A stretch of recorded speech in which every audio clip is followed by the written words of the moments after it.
بسم اللہ الرحمن الرحیم او بعدم ضرورت خلافها فممکنۃ عامہ۔ موجہہ بسیطہ کی آخری قسم ہے ممکنہ عامہ۔ ممکنہ عامہ یہ وہ قضیہ موجہہ بسیطہ ہے جس میں جانب مخالف سے ضرورت کی نفی کی گئی ہو، یعنی جس میں اس بات کا حکم لگایا گیا ہو کہ جانب مخالف ضروری نہیں ہے۔ یعنی قضیہ میں جو حکم مذکور ہے، مثلا حکم ایجابی مذکور ہے تو اس کا جانب مخالف حکم سلبی ہے، تو جانب مخالف کے ضروری نہ ہونے کا مطلب یہ ہے کہ قضیہ اگر موجبہ ہے تو اس کا جانب مخالف یعنی سلب ضروری نہیں۔ اسی طرح سے اگر وہ قضیہ سالبہ ہے تو اس کا جانب مخالف یعنی ایجاب ضروری نہیں۔ تو ممکنہ عامہ میں جانب مخالف سے ضرورت کی نفی ہوتی ہے۔ قولہ فممکنہ عامہ متن میں ہے او بعدم ضرورت خلافہا، یا اس بات کا حکم لگایا گیا ہو کہ اس کا جانب مخالف ضروری نہیں ہے۔ فممکنۃ عامہ تو وہ ممکنہ عامہ ہے۔ فہذہ بسائط یہ قضایا بسائط۔ قولہ فممکنۃ عامہ قولہ بعدم ضرورت خلافہا، یعنی ان الحکم فیہا بسلب الضرورت عن الجانب المخالف للحکم، یعنی اس میں حکم کے جانب مخالف سے ضرورت کے سلب کا حکم لگایا گیا۔ قولہ فممکنۃ عامہ تو وہ ممکنہ عامہ ہے۔ ہی التی حکم فیہا بسلب الضرورت عن الجانب المخالف، یہ وہ قضیہ ہے جس میں جانب مخالف سے ضرورت کے سلب کا حکم لگایا گیا، جیسے کل نار حارۃ بالامکان العام، یہ قضیہ موجبہ، جانب مخالف یہاں پر سلب ہے۔ قضیہ موجبہ کا مطلب یہ ہے کہ ہر آگ امکان عام کے طور پر گرم ہے، اس کا جانب مخالف ہے گرم نہ ہونا، اور اسی سے ضرورت کا سلب کیا گیا ہے، یعنی آگ کا گرم نہ ہونا ضروری نہیں۔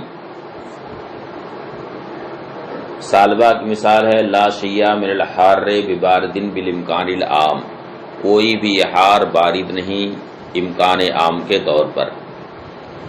تو یہاں پر قضیہ سالبہ ہے جس کا جانب مخالف ایجاب ہے، یعنی حار کا بارد ہونا یہ ہے جانب مخالف، اور وہی ضروری نہیں ہے، اسی سے ضرورت کا سلب کیا گیا۔ فقد حکم فی المثال الاول ان سلب الحرارۃ عن النار لیس بضروری، تو پہلی مثال میں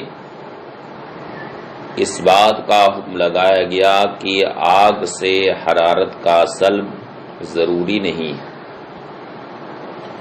وفی الثانی ان ایجاب البرودۃ للحار لیس بضروری، اور دوسری مثال میں اس بات کا حکم لگایا گیا کہ حار کے لیے برودت کا ایجاب ضروری نہیں۔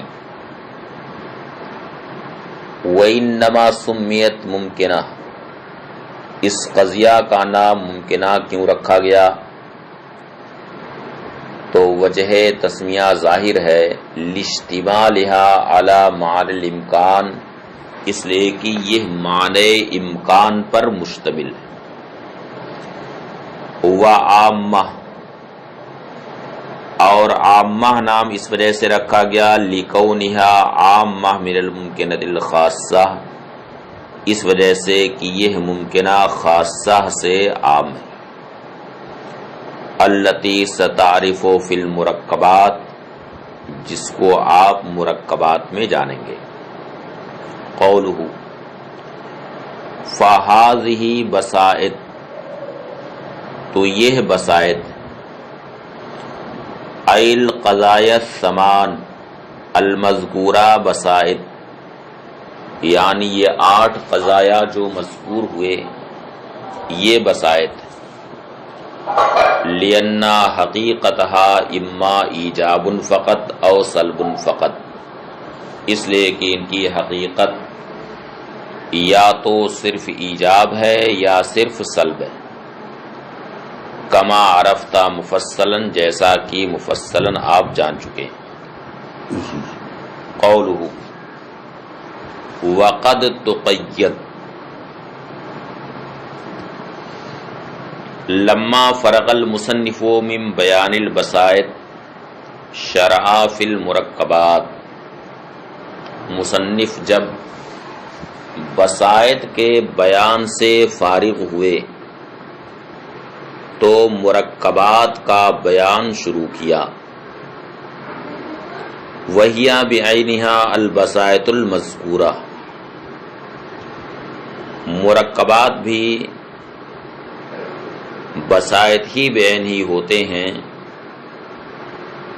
البتہ اتنا ہے کہ بسائط کو لا دوام ذاتی یا لا ضرورت ذاتی سے مقید کر دیا جاتا ہے تو وہی مرکبات پھر کہلاتے ہیں۔ تو مرکبات یہ در حقیقت بسائط ہی ہیں، بس اتنا ہے کہ ان بسائط میں لا دوام ذاتی یا لا ضرورت ذاتی کی قید لگ جاتی۔ قولہ وقد تقید، لما فرغ المصنف من بیان البسائط شرع فی المرکبات، جب مصنف بسائط کے بیان سے فارغ ہوئے تو مرکبات کا بیان شروع کیا۔ وہی بعینہا البسائط المذکورہ، اور مرکبات بعین ہی بسائط ہی ہوتے ہیں المذکورہ جو مذکور ہوئے، لیکن مع تقییدہا باللا دوام الذاتی او اللا ضرورت الذاتیہ، لیکن بسائط کو لا دوام ذاتی یا لا ضرورت ذاتی سے مقید کر دیا جاتا ہے۔ لا دوام ذاتی سے مقید کرنے کے بعد وہی بسیطہ مرکبہ ہو جاتا ہے، اسی طرح سے لا ضرورت ذاتی سے بھی مقید کرنے کے بعد وہی بسیطہ مرکبہ ہو جاتا ہے۔ قولہ العامتان، متن کی عبارت ہے وقد تقید العامتان والوقتیتان المطلقتان باللا دوام الذاتی، یعنی مشروطہ عامہ اور عرفیہ عامہ کو، یہی دونوں عامہ ہیں۔ والوقتیتان المطلقتان، اور دونوں وقتیہ مطلقہ، یعنی وقتیہ مطلقہ اور منتشرہ مطلقہ، تقریباً یہاں دونوں کو وقتیتان کہا گیا ہے۔ تو دونوں عامہ یعنی مشروطہ عامہ اور عرفیہ عامہ، اور دونوں وقتیہ مطلقہ یعنی وقتیہ مطلقہ اور منتشرہ مطلقہ، ان چاروں قضایا کو کبھی لا دوام ذاتی سے مقید کیا جاتا ہے تو علی ترتیب انہیں مشروطہ خاصہ اور عرفیہ خاصہ اور وقتیہ اور منتشرہ کا نام دے دیا جاتا ہے۔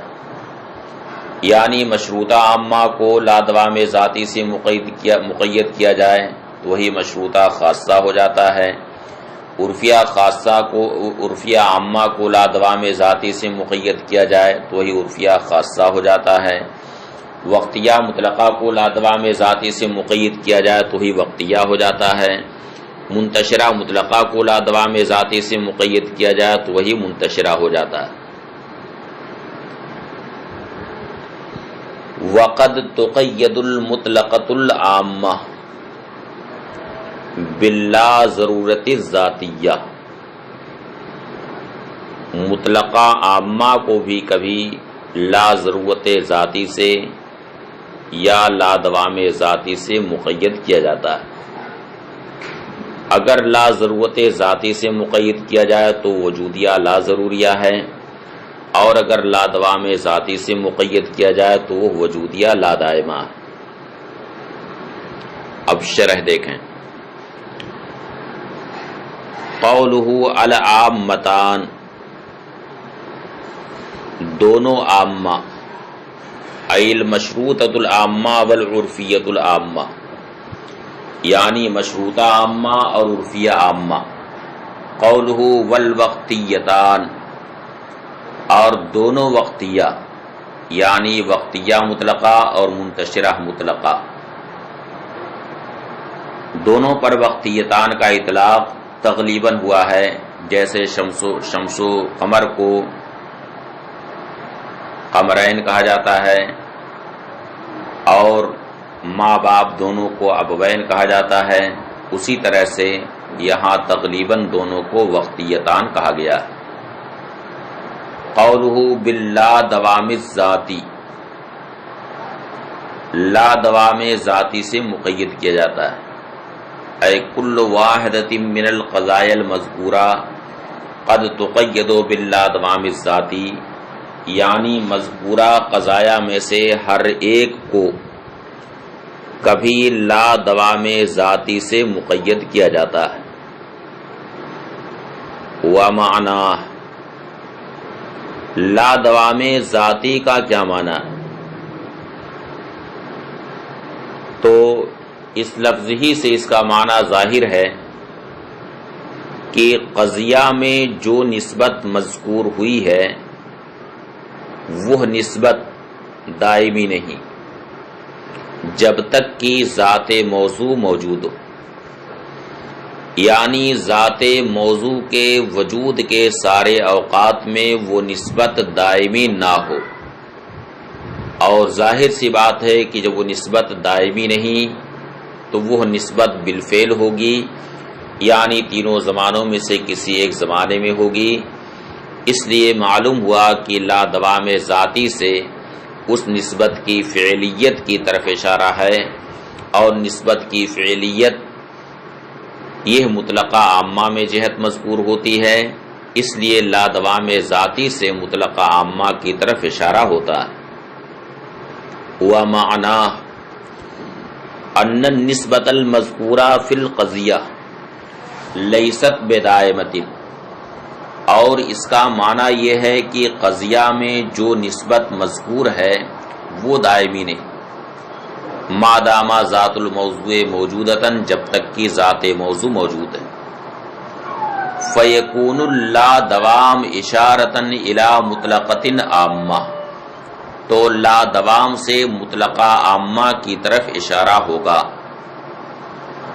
لیکن جس مطلقہ عامہ کی طرف لا دوام سے اشارہ ہوگا یہ مطلقہ عامہ اصل قضیہ کے مخالف ہوگی کیف کے اعتبار سے، یعنی ایجاب و سلب کے اعتبار سے، اور کمیت کے اعتبار سے یعنی کلیت و جزئیت کے اعتبار سے اس کے موافق ہوگی۔ یعنی جس قضیہ کو لا دوام ذاتی سے مقید کیا گیا وہ قضیہ اور لا دوام ذاتی سے جس مطلقہ عامہ کی طرف اشارہ ہوگا اس میں، یعنی ان دونوں میں کمیت کے اعتبار سے تو اتحاد ہوگا، یعنی پہلا قضیہ اگر کلیہ ہے تو یہ بھی کلیہ ہوگا، وہ اگر جزیہ ہے تو یہ بھی جزیہ ہوگا، لیکن کیف کے اعتبار سے دونوں میں اختلاف ہوگا، یعنی پہلا قضیہ اگر موجبہ ہے تو اس سے مطلقہ عامہ سالبہ کی طرف اشارہ ہوگا، اور اگر اصل قضیہ سالبہ ہے تو لا دوام ذاتی سے مطلقہ عامہ موجبہ کی طرف اشارہ ہوگا۔ فیکون لا دوام اشارتن الی مطلقتن عامہ مخالفتن للاصل فی الکیف موافقتن لہو فی الکم، تو لا دوام سے مطلقہ عامہ کی طرف اشارہ ہوگا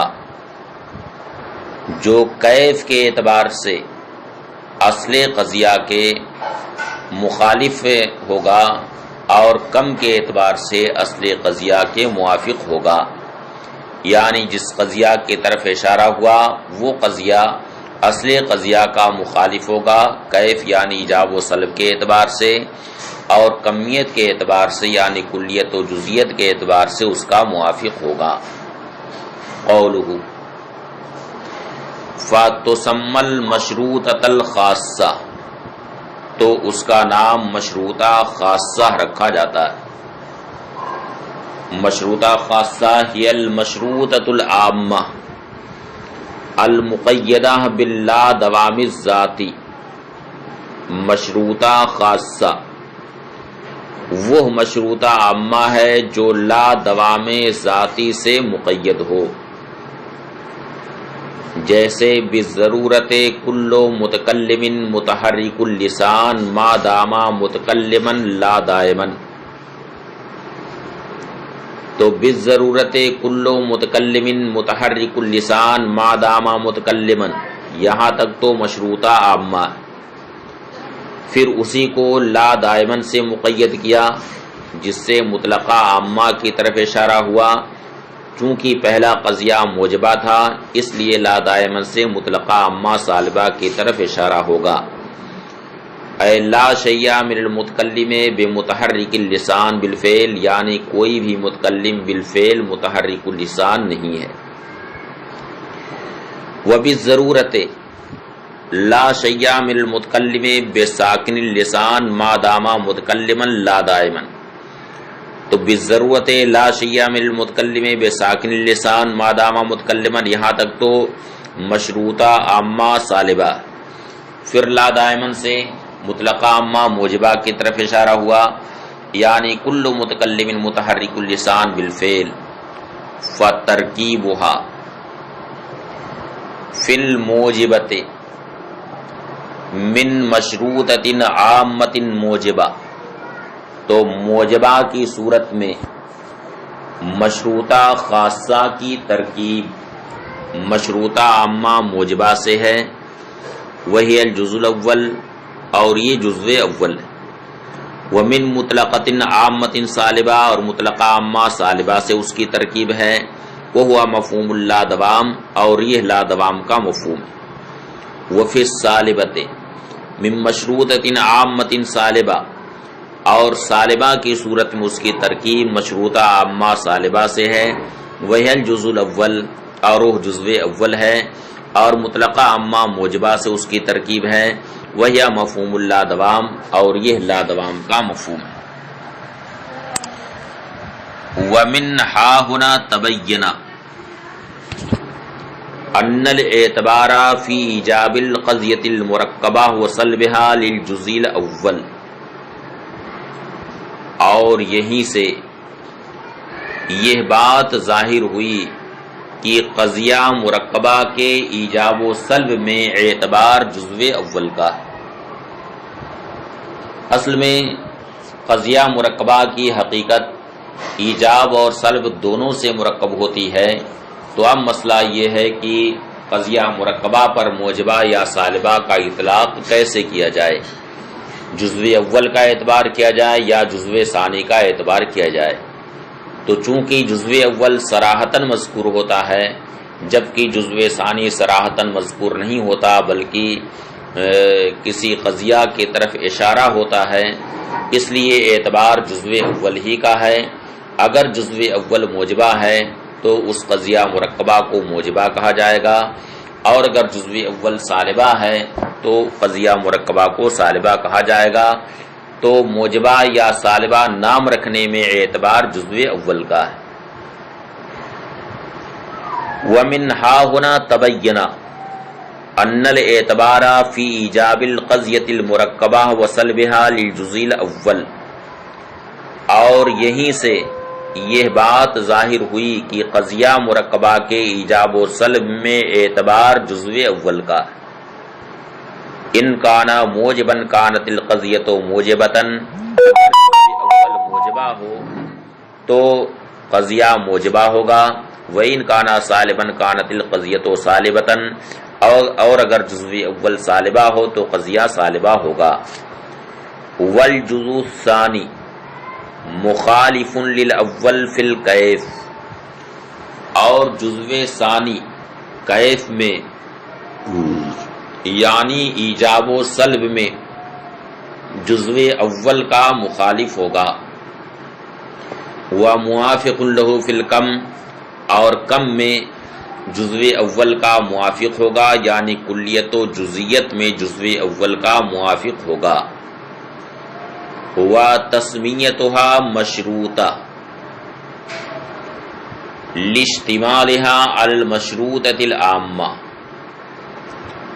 اب وجہ تسمیہ مشروطہ خاصہ کی کیا ہے اس کو بیان کرتے ہیں۔ تو کہتے ہیں وتسمیتها مشروطۃ لاشتمالها علی المشروطۃ العامہ، اس کا نام مشروطہ رکھا جانا اس وجہ سے ہے کہ یہ مشروطہ عامہ پر مشتمل ہے، وخاصہ، اور خاصہ نام اس وجہ سے رکھا گیا لأنها اخص من المشروطۃ العامہ، اس لیے کہ یہ مشروطہ عامہ سے اخص۔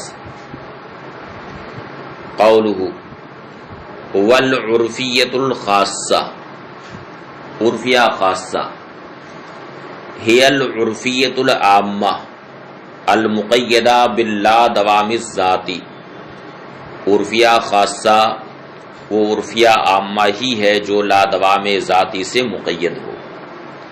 ومثالها ایجابا وسلبا کما مر فی المشروطۃ الخاصہ، اور ایجاباً اور سلباً اس کی مثال وہی ہے جو مشروطہ خاصہ میں گزر چکی ہے۔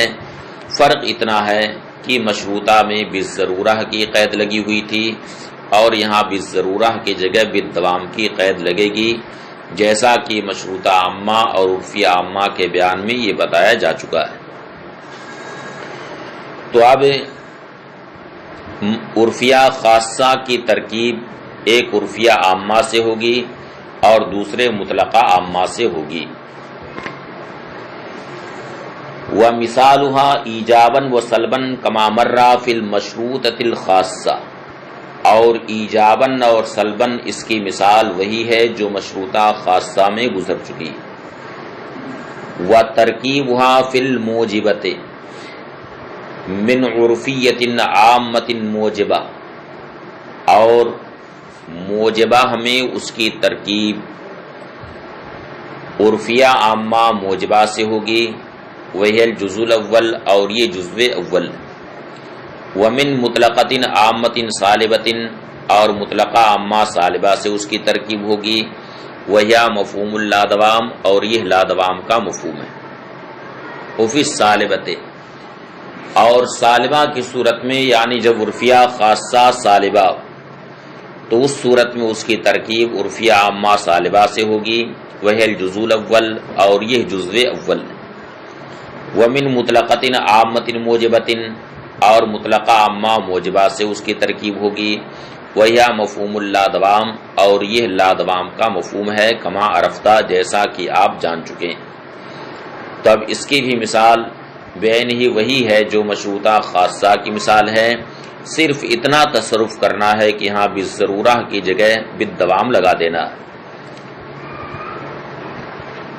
تو اب اس کی مثال ہوگی بالدوام کل متکلم متحرک اللسان ما دام متکلما لا دائما، تو بالدوام کل متکلم متحرک اللسان ما دام متکلما، یہاں تک تو عرفیہ عامہ ہے۔ اب اس کے بعد جب اس کو لا دائما سے مقید کر دیا گیا، جس سے مطلقہ عامہ صالبہ کی طرف اشارہ ہوا، تو اب لا دائمن کا مطلب ہوا لا شیء من المتکلم بمتحرک اللسان بالفعل، یہ عرفیہ خاصہ موجبہ کی صورت ہوئی۔ اور جب عرفیہ خاصہ صالبہ ہو تو اس کی مثال ہوگی بالدوام لا شیء من المتکلم بساکن اللسان ما دام متکلما لا دائما، تو بالدوام لا شیء من المتکلم بساکن اللسان ما دام متکلما، یہاں تک عرفیہ عامہ سالبہ ہے۔ اب جب اسی کو لا دائمن سے مقید کر دیا تو اس سے مطلقہ عامہ موجبہ کی طرف اشارہ ہوا، یعنی کل متکلم متحرک اللسان بالفعل۔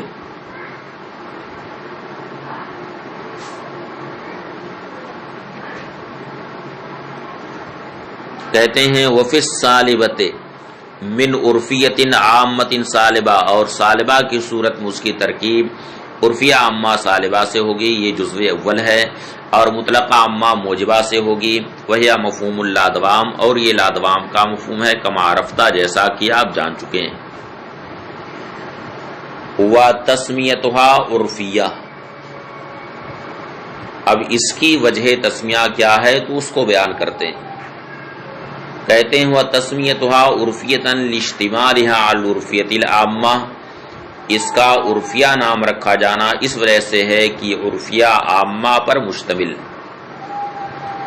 وخاصہ، اور خاصہ نام اس وجہ سے رکھا گیا لأنها اخص منها، اس لیے کہ یہ عرفیہ عامہ سے اخص، یعنی جو وجہ تسمیہ مشروطہ خاصہ کی بیان ہوئی ہے وہی وجہ تسمیہ عرفیہ خاصہ کی بھی ہے۔